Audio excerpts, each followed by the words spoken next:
ছাত্র জনতার তীব্র গণ আন্দোলনের মুখে পালিয়ে ভারত গিয়ে আশ্রয় নেওয়া সাবেক প্রধানমন্ত্রী শেখ হাসিনাকে প্রত্যর্পণ করার জন্য বাংলাদেশ ভারতে নথিপত্র পাঠিয়েছে।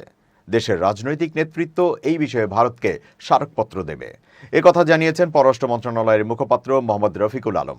গণমাধ্যমের সঙ্গে এক সাক্ষাৎকারে তিনি এই কথা বলেন।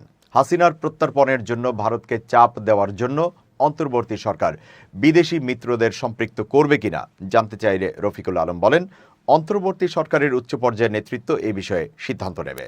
গত বছরের 23 ডিসেম্বর বাংলাদেশের পররাষ্ট্র মন্ত্রণালয় নয়াদিল্লিতে অবস্থিত তার মিশনের মাধ্যমে শেখ হাসিনাকে বাংলাদেশে বিচারিক কার্যক্রমে হাজির করতে প্রত্যর্পণের জন্য ভারত সরকারকে অনুরোধ করে একটি ভার্বাল নোট পাঠিয়েছিল।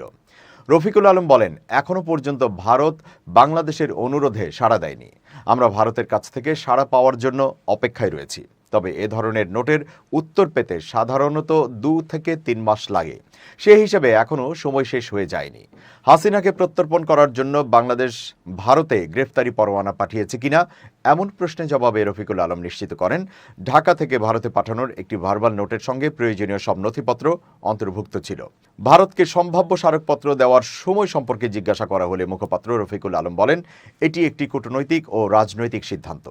জাতিসংঘের তথ্য অনুসন্ধান প্রতিবেদন দিল্লির উপর হাসিনাকে প্রত্যর্পণের জন্য চাপ সৃষ্টি করবে কিনা এমন আরেকটি প্রশ্নের জবাবে মুখপাত্র উল্লেখ করেন, জাতিসংঘের মানবাধিকার প্রতিবেদনের ফলাফল যে কারো মনকে নাড়া দেওয়ার জন্য যথেষ্ট তাৎপর্যপূর্ণ।